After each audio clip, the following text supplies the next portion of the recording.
Today on Studio One, one woman uses the memory of her daughter to help others battle cancer. Also, we'll tell you about one of the major factors in flooding as temperatures rise. And one teen's life changed after he found a pawn shop item. From the University of North Dakota, this is Studio One, celebrating 25 years. Hi everyone and welcome to Studio One. I'm Monty Cashel. And I'm Ann Hook. You know, Monty, let's say if I moved to one other country, I think I would experience some culture shock if I decided to up and move to France. Of course, yeah, especially when the language is different, the culture of course is different, and it can be difficult. Was it that way when you moved here from old Canada? Old Canada? No, it wasn't as hard coming from Canada to the United States. Okay, well today on the show we are going to be having a first-generation Armenian. She moved here when she was 5 years old. She is 18 right now, so she's going to talk about her life as a first generation, but also how she balances the life of an American teenager. That's going to be on today. Sounds good. Also, an estimated 6,000 people need a bone marrow transplant every day in the United States. Find out how much donors are needed. And thunderstorms can be fun to watch. Few people may think about the pollution swirling in the storm clouds. Later, we will talk to a woman who studies storms and pollution in the Earth's upper atmosphere. Before we get to all of that, here's today's news with Ali Strand. Thanks, Monty and Ann. The surviving suspect in the Boston Marathon bombing has told investigators of future plans of attack. The suspect, Jahar Tsarnaev, and his brother intended to detonate bombs in Times Square in New York City. The brothers originally intended to drive to New York City to detonate more of their arsenal, as many as 6 bombs.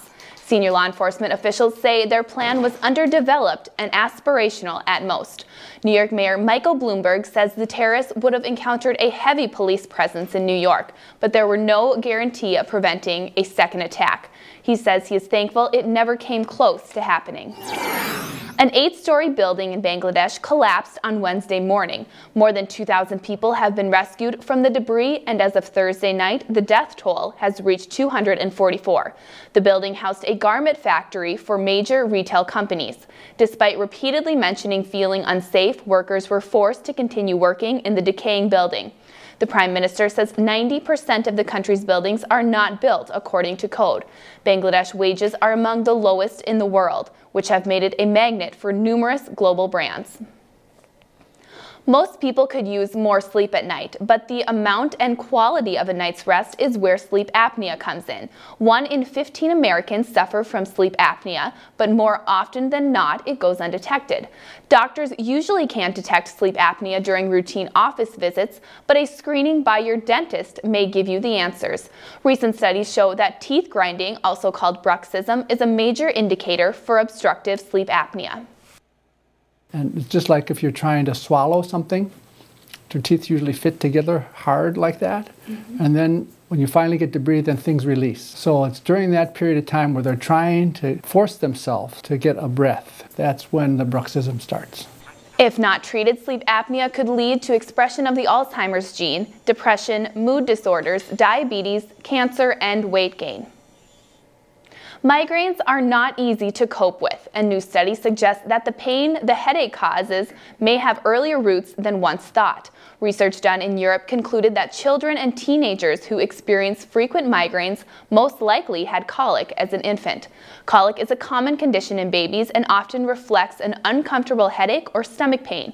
Estimates shown as much as 20% of babies worldwide suffer from this condition. Colic usually ends 2 to 3 months into an infant's life. No preventative measures are in the works, but this research is being used to track migraines in the future.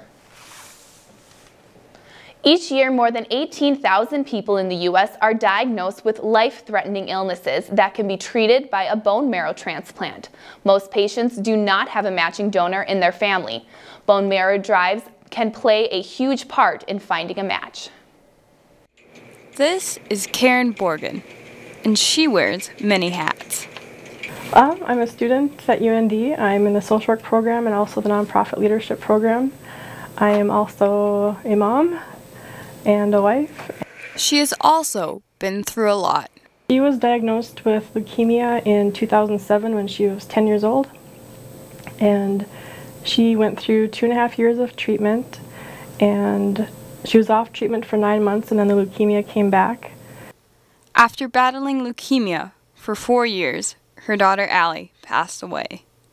Although the leukemia returned even worse than before, a bone marrow transplant allowed Karen a few more months with her daughter. When somebody puts their name on the registry, they become a possible donor for anybody anywhere in the U.S. and internationally too. According to the National Bone Marrow Program, about 70% of people in need of a transplant do not have a matching donor in the family. After getting tested, the chances of becoming a donor is about 1 in 540. It's just a simple procedure and it could save a life. Karen uses her experience to recruit potential donors.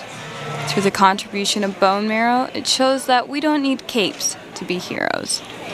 I'm Dora Brallo, reporting for Studio One. The National Cancer Institute says on average 1 or 2 children out of 10,000 develop the disease each year. And that's the news for now. Monty Nan? Thanks, Allie.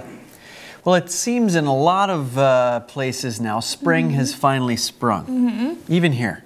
I know, finally. In the upper Midwest. I know, it's in the air. And what else is in the air? We're going to hear this from Kellen Pierce in the weather studio about some Chinook winds. Yeah, thanks, Ann and Monty. Yeah, something called Chinook wind, a little phenomenon that's creating a spike up of temperatures. So we have a little graphic here to show you what exactly these Chinook winds are. And you can find these when cool, moist air is being forced over higher elevations. So this happens for us out west over the Rocky Mountains, and it all starts when this cool, moist air is being forced up that left side or out western side of the mountain. And it's going to continue to rise, and with this cool, moist air, it's going to drop in temperature and it's going to expand where rain and snow start to fall until it reaches that top of that mountain. And once it reaches up there, all that air becomes dry. And with dry air in general, it warms up a lot faster than air compared when it has moisture in it. So this dry air is now being forced on the back side of the mountain, and it will eventually start to warm up and eventually start moving out east. So why is this important, you might ask? Well, this event will be causing temperatures to start rising for us in the Midwestern area and other parts of the country. So you can see this is a forecasted model for as of the 25th, moving on into the weekend and of next week. So we have 60s, 50s, high 30s over in Grand Forks. But moving on into the weekend, temperatures drop down overnight, but then eventually spike back up once daytime comes around. So we have 70s in eastern Montana, 60s in Bismarck, 50s even in Grand Forks. But even as the weekend continues, moving on into next week, temperature is going to rise even more. 70s in Bismarck, high 60s in Grand Forks. But how long is this going to last? Well, our outlook model, you can see, you're used to, week by week, you're used to seeing a large, big blue blob showing colder than average temperatures with no color around North Dakota, Minnesota, even in Colorado. That means average temperatures, which means high 50s, 60s, even 70s for some areas. Out west, warmer than average temperatures. Same story out east. Seeing any precipitation at all. Could be wetter than average out east and drier out west. But if we're going to continue talking about spring-like phenomena, might as well ask you a question about it, right? So what weather-related event is the #1 killer in the United States annually? We have tornadoes, hurricanes, lightnings, or floods. And we will continue to talk about more of spring-like phenomena going on along with our answer. All right, thanks, Kellen. Your enthusiasm is making me really excited about this warm weather. Yeah, thanks. This is something to get excited about.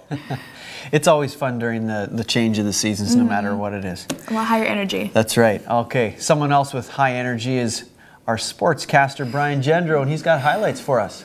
Thanks, Monty and Ann. Rutgers University men's basketball coach Mike Rice was recently fired after he was caught on video abusing his players both verbally and physically. The incident has many wondering, where is the line drawn when it comes to too much aggression as a coach? According to a recent study by Clemson University, college-level athletes respond poorly to verbally aggressive coaches. The research found that the participating athletes were less motivated by hostile interaction. Coaches at all levels say it can be difficult to find a balance between being a friend and being a foe. Every kid's different. Some guys like that, where they like being yelled at, and that's what gets them going.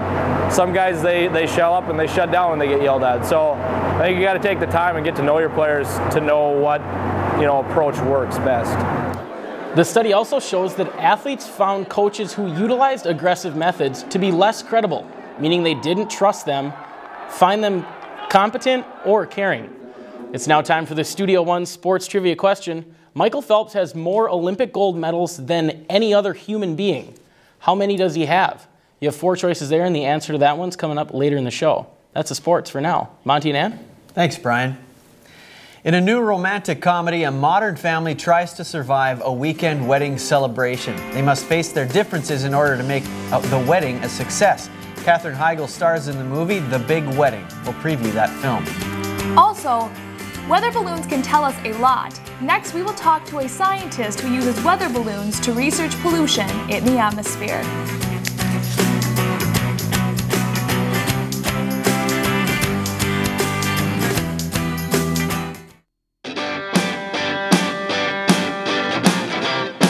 Life is busy, but many professionals are finding ways to advance their career with a Master's in Business Administration at the University of North Dakota. Students attend UND online and on campus. The program is nationally recognized and emphasizes one-on-one with faculty. Find the title you deserve. Enroll today.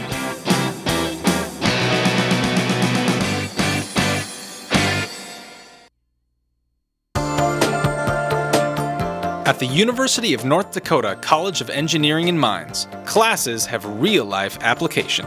Mentors guide students. Our work improves quality of life by answering tough questions with creativity and innovation.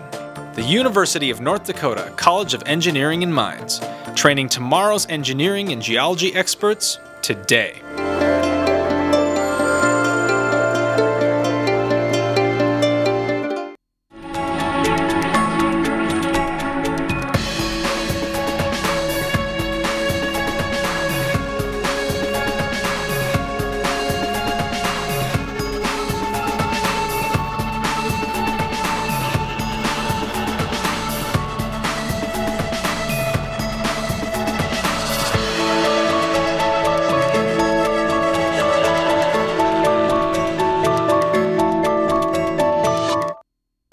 What does cancer look like? What about diabetes, heart disease? Medical laboratory professionals are a vital link in the treatment of disease and maintenance of health. They investigate clues found in the body that will direct patient care. The University of North Dakota's laboratory science programs are some of the most innovative, far-reaching, fully accredited programs in the nation. The UND School of Medicine and Health Sciences can help you become one of the few who see beneath the surface. This scene is familiar, but you and your friends are at risk. 1 in 3 Americans will die from heart disease or stroke. Think about it, 1 in 3. Every day, more than 2,000 Americans die from cardiovascular disease. The Million Hearts Initiative works to prevent 1 million heart attacks and strokes. Understand the risks, get active, and reduce sodium and trans fats in your diet. It's a silent killer, but now is the time to take control of your health. Learn more about making a heart-healthy future. Your source for news, weather, and entertainment. From the University of North Dakota, this is Studio One. Thunderstorms can be scary to some. Others use them for research. Professor of Atmospheric Science Gretchen Mullendore researches how thunderstorms affect pollution. Thanks for coming on the show today. My pleasure. So is it safe to say you're a storm lover? Yes, absolutely. Why? Well, they're just so fascinating. I think who doesn't love a great thunderstorm? And what's really neat is that there's so much we don't know about them yet. So there's lots for us scientists to do. Well, and that's what you're doing, is looking into them. So if you can summarize for us kind of quickly, what type of research are you doing right now with that? So we're looking specifically at how much mass or what sort of gases and particulates are transported up from the surface, up in the storms, up to high in the atmosphere. Okay. And if you could, explain the thunderstorm process for people, because that's basically the vehicle for the pollution, right? Yep. So thunderstorms form because there's a lot of energy in the atmosphere, and so things need to mix up, and so we get thunderstorms. And so part of that mixing means that there's really strong upward motion in these storms. So something like a supercell, which some people have heard of because those spawn tornadoes, they're these big rotating storms that have very strong updrafts. So they act like vacuum cleaners, and sort of, and take a lot of the air that is right here at the surface where we live and take it up to the upper atmosphere. Okay, so how does this relate to the pollution then? So, of course, pollution is, the source of pollution is at the surface, and it can be, and actually more than just pollution, natural emissions from plants as well, but then there's also emissions from factories or vehicles, and so those are all trapped at the surface. So we need something to come through and allow the atmosphere to mix up. And so when a thunderstorm comes through, of course, we always think about air coming down because we think about precipitation and how it feels after a storm. It feels sort of cleaned out. Well, that air went somewhere and it's being sucked up into the thunderstorm. Okay. And how do you take measurements of these things? Because, you know, thinking of pollution, particles, storms. Yep. So there's two things I want to say about that. One would be that I think most people who hasn't watched the Weather Channel, you look at the radar, and usually we look at the radar and we're seeing what is a horizontal slice, meaning just looking at what the low level looks like. But you can actually look at those in 3 dimensions, so you can see the tops of the storms as well. So we look at more radar. But we also fly aircraft around near the storm, so we try to fly through those anvils. So when you're on a cross-country flight, you go around the storm, but if you're an atmospheric scientist, you go into the storm and look at the chemicals that are flowing out at the tops. Okay, and we have some video that you gave us, and I want you to explain what's going on with this video. It looks like a graph of some sort. Yep, so what we're seeing here is the different axes. So we see sort of a flat surface in green there, and so that was really quick, but sorry, I didn't explain that fast enough. That's okay. And there was a storm coming through, and so that was a pollutant surface, and so you saw that there was pollutants being drawn up in the storm. So that the green blob rising up was pollutants then? Yep, that's correct. Okay. Now, does the severity of the storm affect how much pollution is lifted? Yes. Like I said, a supercell, which is what spawns tornadoes, tends to, and we've seen that by simulating in atmospheric models, it takes like twice as much of the surface air up than what would be maybe what we call a regular thunderstorm, where there is no danger of tornadoes. Okay. Well, and you talked a little bit about, you said plants, you know, contributing to what goes up into the atmosphere, and then also pollution that is on the Earth's surface. Sure. What kind of pollution are we talking about that is dangerous to us? Well, for example, some of the emissions from vehicles, like they might emit some ozone, or what we call precursors to ozone. So, and once those get sucked up into the storm, those emitted at the mid levels of the or up in the upper atmosphere, then ozone is formed. And ozone is something that's very active in, say, radiation. So some people, if you've heard about the greenhouse effect. And so we need to know how the chemicals in the upper atmosphere are changing. And does the location of the storm matter and how much pollution is lifted? I mean, I think of a storm maybe over a city would be much worse than something out on the plains, for example. Absolutely. You know, we know that there's differences in the pollution in different parts of the surface. And so when we do the big models, we try to actually also model how the emissions are different in big cities or in the rural areas. Okay. Is there any way to prevent pollution from traveling up into the atmosphere this way? Nope.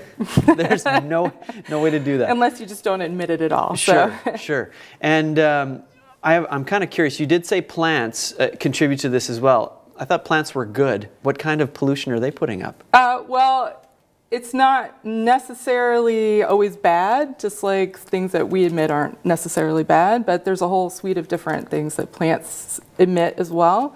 And when those combine maybe with other not natural chemicals, then those can form things that might be bad. Sure. So. One last question for you. In the end, what is the goal for your research? What do you want to really find out? Well, there's two things. One is, like I already mentioned, we need to know what the chemicals in the upper atmosphere look like. And so that when we look at how the climate is changing, we can have a full understanding. The other thing is that when we measure the chemicals with aircraft and then we try to model it, we get to find out how good our models are of storms. And that actually comes back to forecasting. So when we're trying to forecast severe convection, when we do these measurements of the chemicals, it says, oh, did we get it right? Are we doing the right thing in the models to simulate big storms so that we can forecast them better? All right, well, interesting stuff. Thanks so much for coming on the show today. Oh, my pleasure. Thank you very much. All right. Coming up, Trampolines can provide hours of entertainment for kids. A gym full of trampolines covering the floor and walls provides a whole new world. We'll tell you more about these attractions popping up across the country. Also, flowers are signs that spring is on its way. We'll show you one man who shares his talents in a unique location. That's next.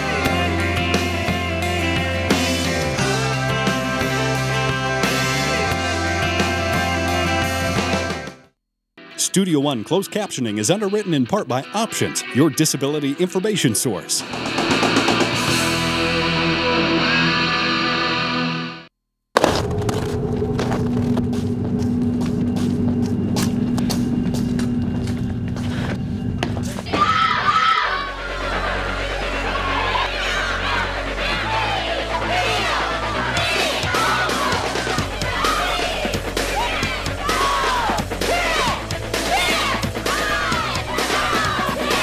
It's not the size of the woman in the fight. It's the size of the fight in the woman. My doctor tells me to play outside every day. I see a physician assistant in my rural clinic. I'm glad that she's here. But healthcare is changing. Rural North Dakota communities face workforce shortages, particularly in primary care. The University of North Dakota School of Medicine and Health Sciences addresses the state's healthcare needs by educating the next generation of healthcare professionals. We advocate for improved health in rural communities. Your future depends on this moment.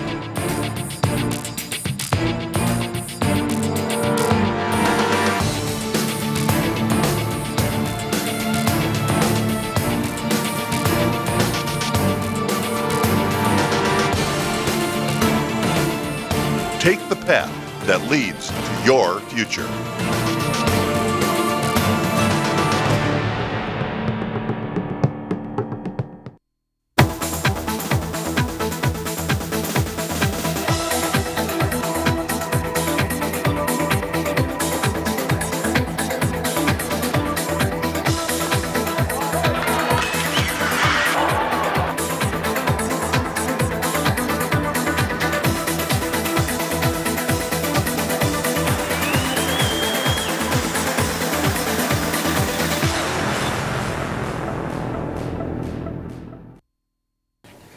When a family comes together to celebrate a wedding, there is always potential for a fiasco. The movie The Big Wedding boasts an all-star cast including Robert De Niro, Diane Keaton, Susan Sarandon, and Robin Williams. The story is a romantic comedy about a family trying to survive a weekend wedding celebration. De Niro and Keaton play a divorced couple forced to hide their true feelings. It's all for the sake of their adopted son's wedding after his biological mother decides to show up. They must confront their past, present, and future, and hopefully avoid killing each other. We all become very friendly and very close very quickly because we all have, we're all sort of together all the time. There's so many big family scenes. Bringing The Big Wedding to life was a lot like planning an actual wedding. A lot of the atmosphere depended on the people from behind the scenes. They all convened in Connecticut to make every detail as real as possible and in sync with the comedy of the film. The Big Wedding opens in theaters April 26th with an R rating. Now it's time to look at the events happening in your area.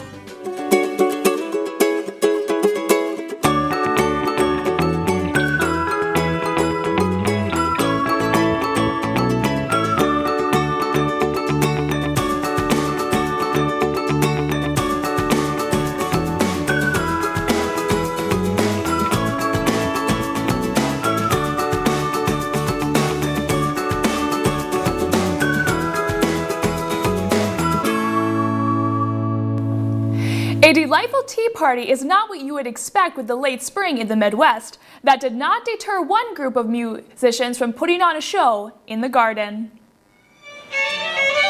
A local garden center, an indoor greenhouse, and some snacks are all it takes to escape the lingering winter. Enthusiastic musicians, such as Alex Conwell, relish the chance to practice their art. It's my passion. I think I want to actually play violin as a thing, as a job when I get older. Alex did not always desire to play violin. His decision came not at a music store, but a place a bit more unconventional. 3 years ago, we found a red violin, $50 violin, in a flea market. And I just said, oh, I want to play violin. And I've been playing it ever since. Alex hails from a family of musicians, but his own parents were surprised by his choice. That's been a mystery because we don't play instruments like that. And there is none in his high school. In order to learn, Alex turned to the Northern Valley Youth Orchestra, and proud Papa was right there to cheer him on. It's fun because when he performs, there's no pressure on me whatsoever, and I don't know what he's doing. It's fun seeing him do something totally unrelated.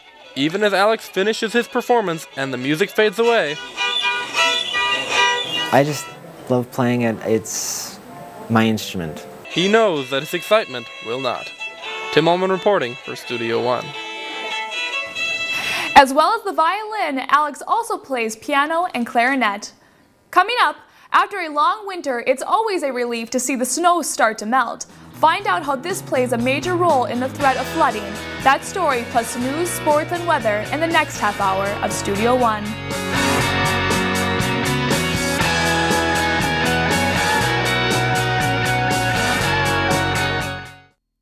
Closed captioning for Studio One is underwritten in part by NDAD, helping others to help themselves.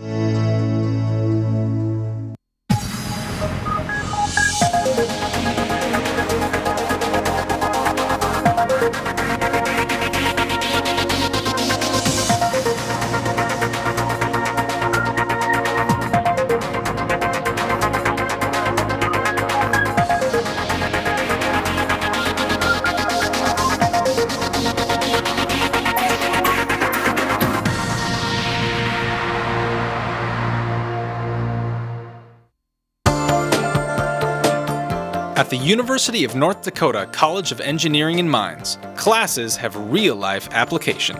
Mentors guide students. Our work improves quality of life by answering tough questions with creativity and innovation. The University of North Dakota College of Engineering and Mines, training tomorrow's engineering and geology experts today.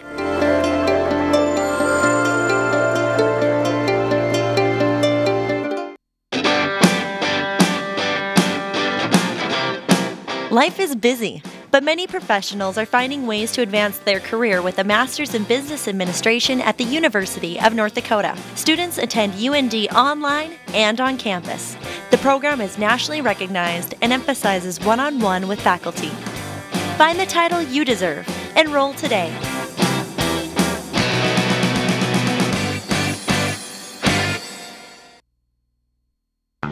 What does cancer look like? What about diabetes, heart disease? Medical laboratory professionals are a vital link in the treatment of disease and maintenance of health.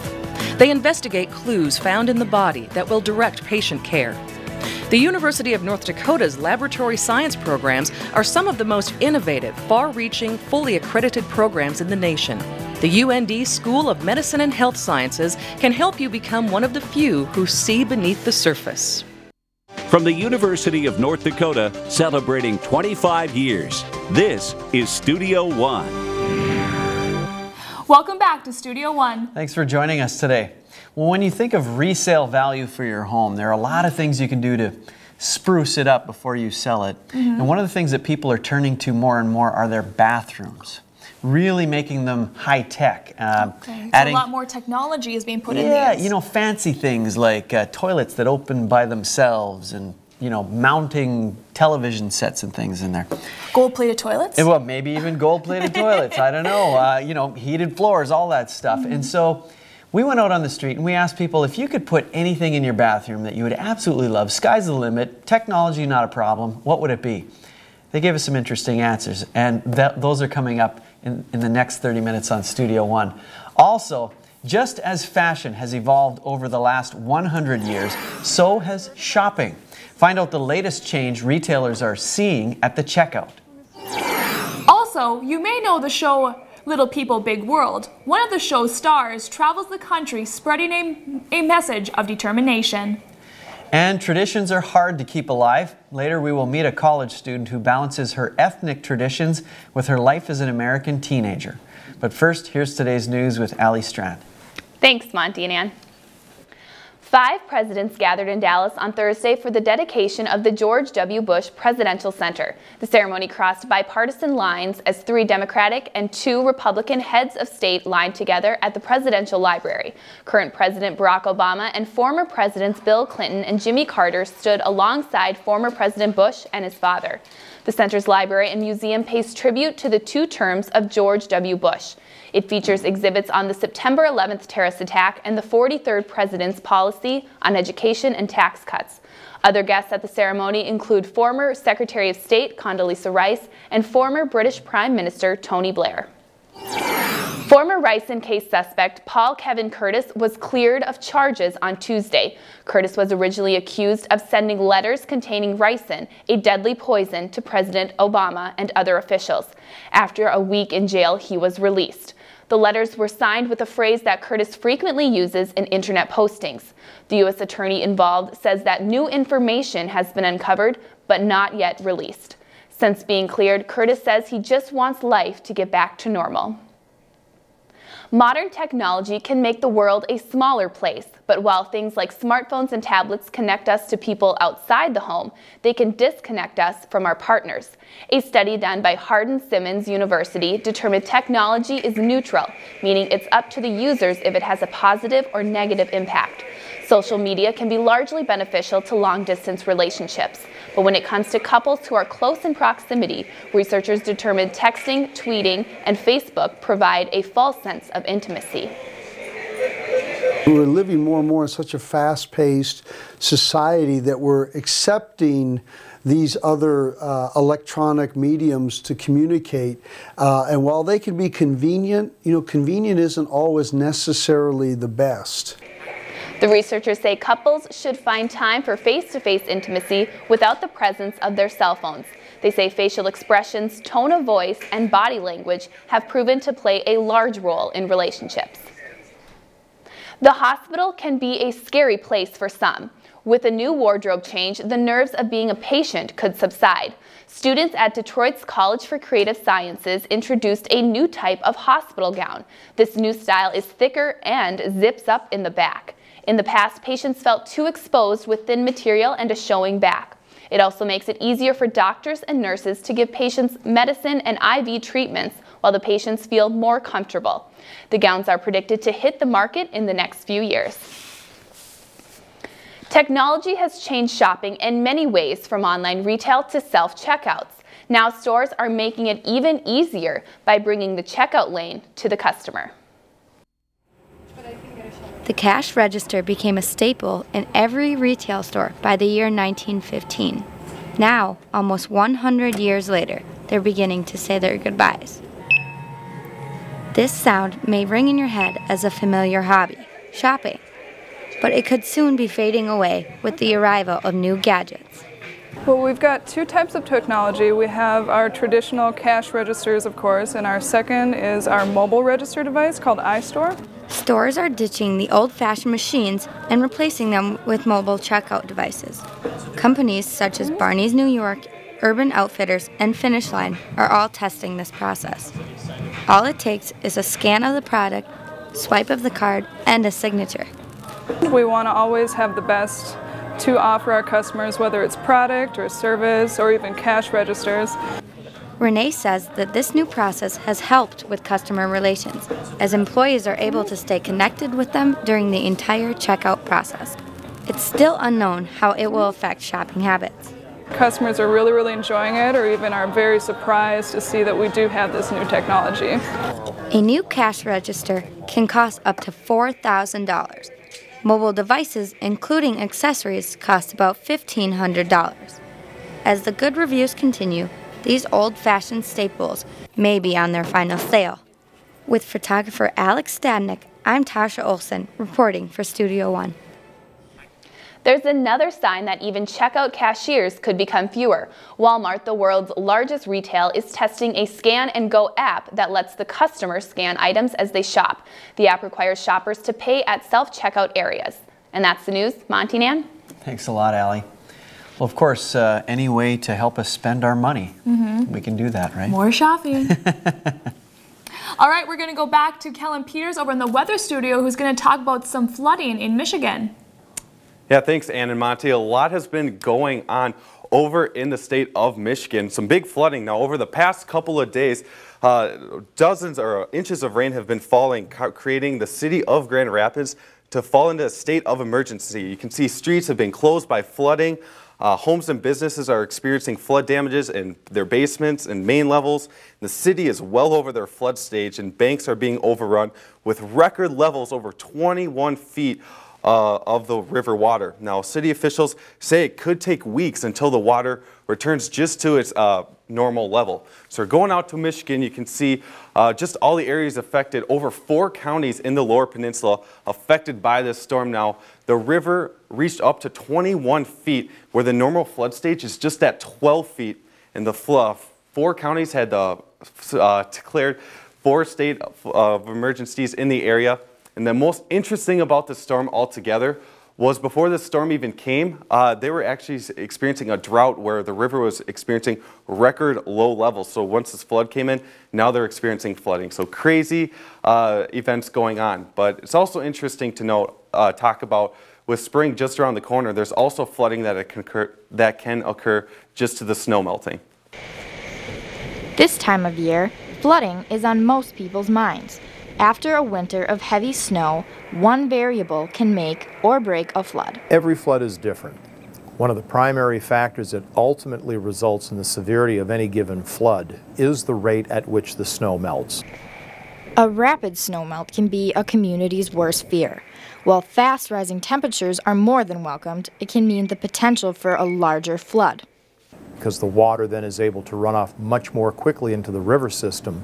The river systems can't handle it, and then you get the larger flooding. Mark Ewins says that this is unlike anything they have ever seen in the historical record. It leaves meteorologists at a loss for what to tell communities being affected.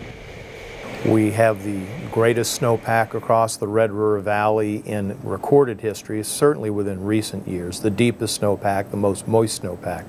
Temperature-wise, we're seeing the latest 50-degree day records smashed, and we still haven't seen 50 degrees. While this winter was one for the record books, the snowmelt will determine if the flood will be as well. With photographer Alex Stadnick, I'm Caitlin Bear reporting for Studio One. So if we're talking about spring-like weather events, might as well go back to our weather question of the week. So as what weather-related event is the #1 killer in the United States annually? Is it tornadoes, hurricanes, lightning, or floods? The answer is actually D, floods.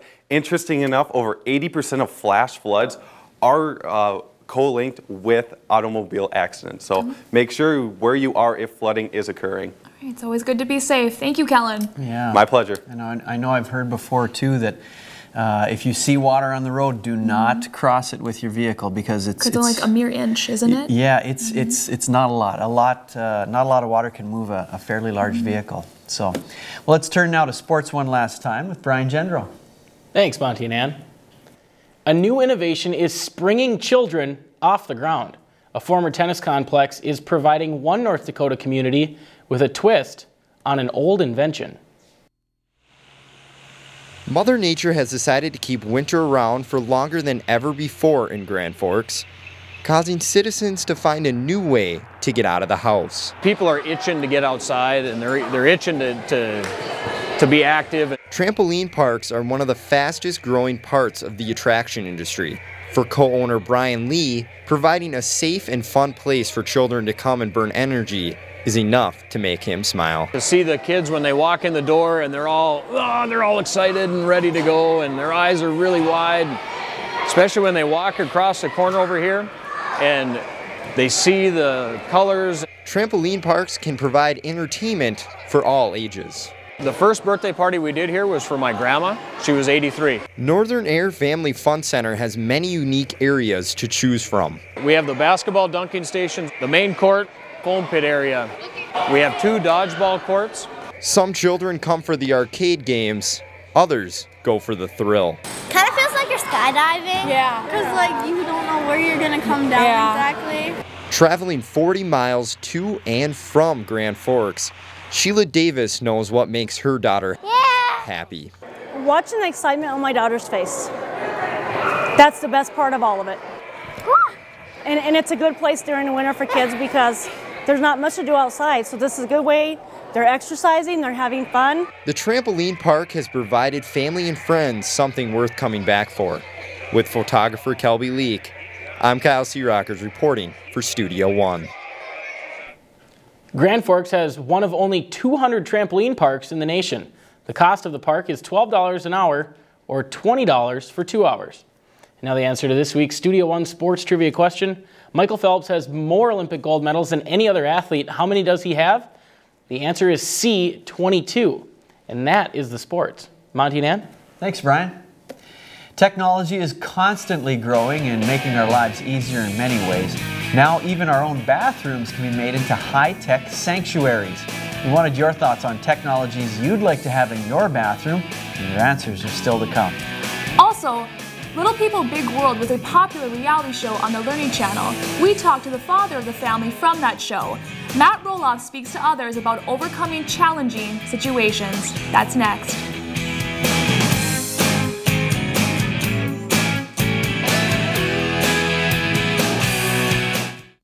This scene is familiar, but you and your friends are at risk. 1 in 3 Americans will die from heart disease or stroke. Think about it, 1 in 3. Every day, more than 2,000 Americans die from cardiovascular disease. The Million Hearts Initiative works to prevent 1 million heart attacks and strokes. Understand the risks, get active, and reduce sodium and trans fats in your diet. It's a silent killer, but now is the time to take control of your health. Learn more about making a heart-healthy future. At the University of North Dakota College of Engineering and Mines, classes have real-life application. Mentors guide students. Our work improves quality of life by answering tough questions with creativity and innovation. The University of North Dakota College of Engineering and Mines, training tomorrow's engineering and geology experts today.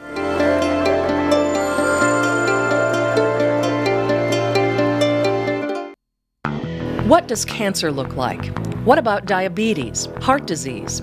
Medical laboratory professionals are a vital link in the treatment of disease and maintenance of health. They investigate clues found in the body that will direct patient care. The University of North Dakota's laboratory science programs are some of the most innovative, far-reaching, fully accredited programs in the nation. The UND School of Medicine and Health Sciences can help you become one of the few who see beneath the surface. Most people don't know what it's like to be an entrepreneur. My time clock is around the clock. My ideas are fresh, but they need research and development. My business plan includes marketing strategies, legal documents, and a budget. My startup became possible through mentorship, hands-on experience, and learning from experts in the field. The Center for Innovation has contributed to more than 400 University of North Dakota student startups. Come with an idea. Leave with a business. From the University of North Dakota, celebrating 25 years, this is Studio One. Some people get intimidated by the thought of being different. We met up with a man whose differences are an inspiration to others. Audiences love reality TV. One reality TV star is using his stardom as a platform. Primary message is really to be accepting of people that have it different. Roloff says he enjoys visiting college students because he relates to them the most. One of my favorites is, going to do a lot of corporate, but universities and colleges. I personally thought his speech was really inspirational. He didn't let his height set him back from doing normal activities. Roloff says the television life can get hard sometimes. He quickly adds, though, that he never regrets anything about his show, Little People Big World. Just the satisfaction of being able to educate people about difference and about dwarfism in particular. He says the stares are more common now because of the successful series and not so much his height. And it's just, it's been a fascinating journey for our own family as not only are we sharing our story, but just being able to hear other people's stories. Roloff loves the opportunity to meet with his fans. I'm kind of a ham, so I do. There's days when you like it, and there's other days when you sort of just want to be by yourself. He continues to to inspire people about the importance of being yourself. People see me and I'm little and they may shy away, but then, you know, it's important for people to realize that, you know, everybody has a difference. He hopes to make a difference in life wherever he goes. With photographer Alex Stadnick, I'm Amanda Cope reporting for Studio One. Matt Roloff says he has spoke to as many as 100 schools in the past 6 years. Matt has also made 3 trips to the Middle East to organize medical efforts for little people in Iraq. Some people have been going all out for their bathrooms. Harvard University's Joint Center for Housing Studies says the average bathroom remodeling project cost almost $11,000 in 2011. Self-opening toilets, mood music, and medicine cabinets with built-in TVs are just some of the things people have been installing. We wanted to know your thoughts on what you would want in your bathroom if money was no object. I think I would want like a full body dryer so I wouldn't have to use a towel. It would just blow me dry. And then I'd be dry. Nice big jukebox. That way I can listen to whatever music I want, whenever I want. Probably a TV wall, like a TV on a wall. Big TV. If I could have anything in the bathroom, I would like a TV screen. I think that'd be kind of fun to watch sporting events while you're doing that. I would want my bathtub to be a swimming pool so I could have a giant swimming pool in my house. And then I would like it to be temperature controlled and maybe some heat in the tiles and the floor. I would probably just want a mini fridge and a TV. Just sit in the tub and be lazy and watch TV, I guess, watch sports. And a built-in soap dispenser in the shower there with the shampoo and the soap. And that would be my dream for the bathroom. Everybody has a dream. A comment from our Facebook page from Fargo, North Dakota. Bryn says the fantastic technology that I would put in my bathroom that has yet to be invented is a device that gets ready for you, curls your hair, puts your makeup on, and gets you dressed. Another from Kelly in Grand Forks, have a system that controls temperature and work toward a greener use of the water and energy control needed in that room. Waste less water and still have major comfort. One more from Marcy in Seoul, South Korea, a waterproof TV built into the shower. Boom. Still to come, culture shock can make it hard to adapt to a new country. Later we will talk to a woman who has made the transition from her childhood in Armenia to life as an American college student.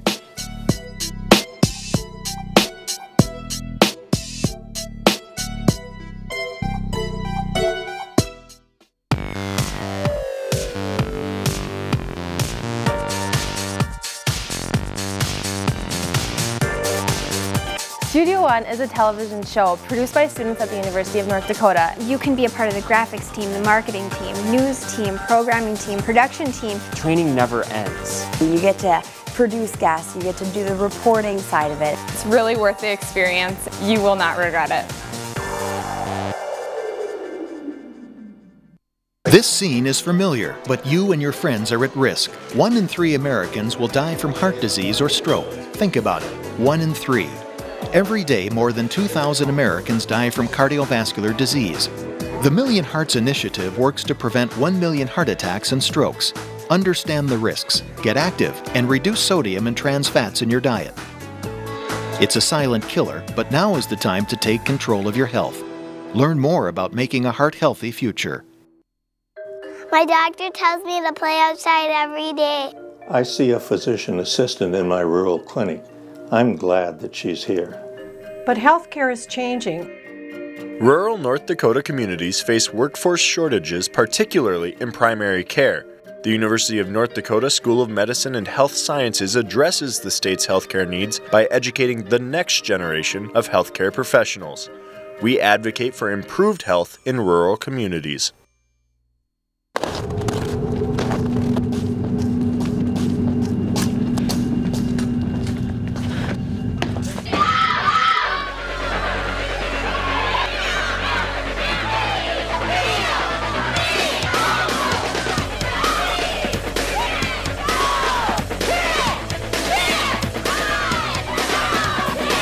It's not the size of the woman in the fight. It's the size of the fight in the woman.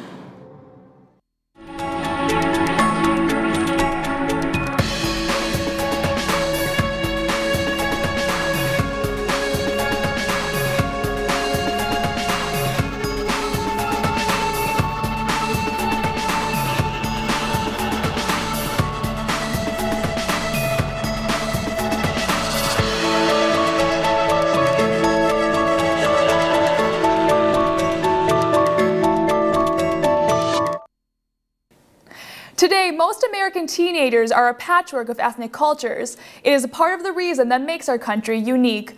College freshman Yeva Mirzoyan is a first-generation Armenian immigrant who lives the life of a typical American teenager.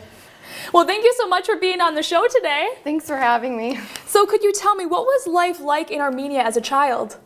Well, I was only 5 years old when I moved here, so for as much as I can remember, it was good. It was hard to really remember, I guess, but it was difficult because it wasn't as developed as it is here in America. But it was good for what I remember. All right, so could you go more and describe the time frame of when you were born in Armenia and lived there with your family to when you actually moved to America? All I remember really is just playing in the park because I didn't go to school yet, but I remember going to preschool and learning how to speak Armenian and Russian because those are the first two languages that I learned. But other than that, I just remember it was just like normal from, yeah. Why did your family decide to move to the U.S.? It's like typical answer, but it's just better life here. Armenia wasn't the best off country back in the day, and I guess now it's not too great either, but it's better opportunities here, and we had a lot of family here too. Okay. Could you go and describe, the ways that you adapted to life in the U.S.? Because I can't imagine being 20 and going and trying to live in Armenia. So what was it like for you adapting? It was, because I was so young, it wasn't that difficult, but it was the process because I had to learn English. I had to learn how to be more Americanized. I just remember getting teased because I had like an accent and I couldn't speak English very well, but I learned and got over it. Could you go and describe more how you learned English? Yeah, I remember going to kindergarten. I actually went to Lake Agassiz here, and my teacher for kindergarten taught me simple things like, oh, this is a table, like that kind of stuff. And then I had help from my family members that lived here before we did. How would you compare life from Armenia to America? Like I said, it's just better here than it is there, and I actually recently went back over there in 2010, and it's just so different because we're so developed here in America, and then over there it's not as developed. They're getting there, but yeah. So what do you think is an advantage of being a first-generation immigrant?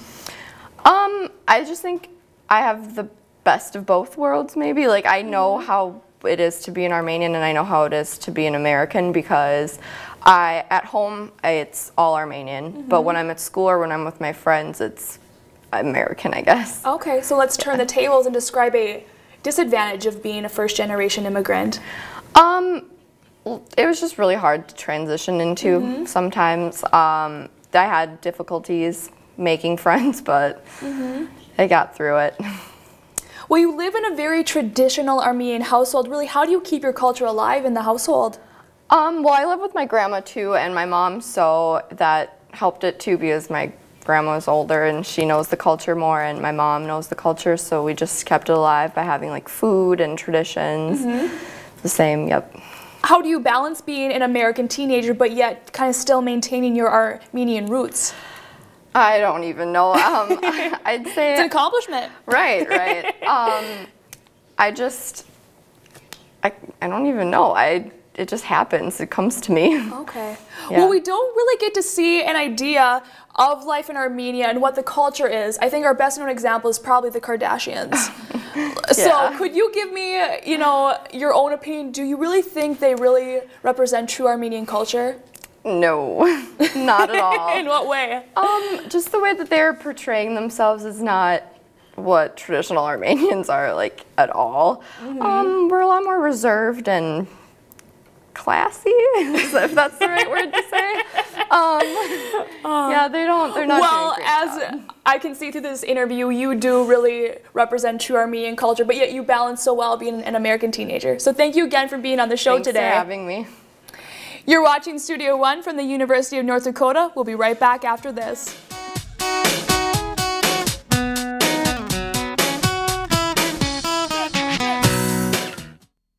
Closed captioning for Studio One is underwritten in part by NDAD, helping others to help themselves.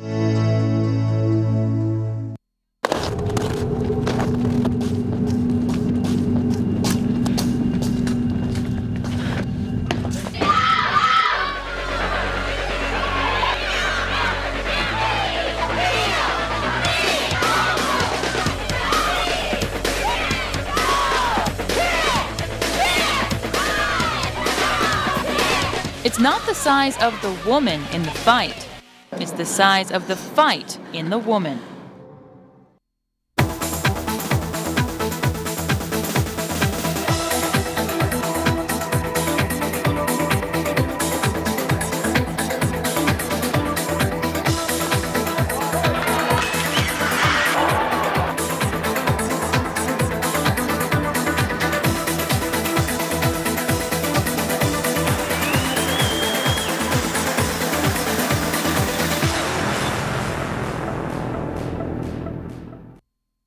Most people don't know what it's like to be an entrepreneur. My time clock is around the clock. My ideas are fresh, but they need research and development. My business plan includes marketing strategies, legal documents, and a budget. My startup became possible through mentorship, hands-on experience, and learning from experts in the field. The Center for Innovation has contributed to more than 400 University of North Dakota student startups. Come with an idea. Leave with a business.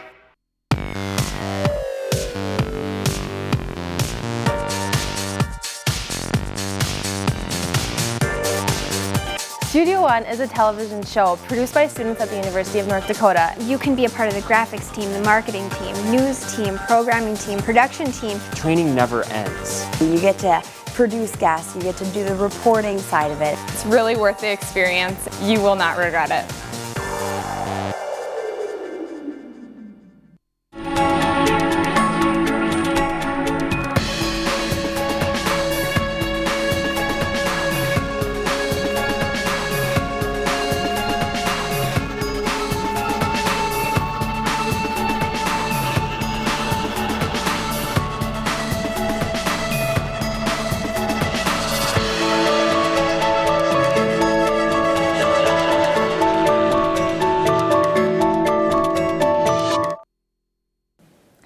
Tune in next week on Studio One. We'll explore the reasons why single women own houses on average much more than single men.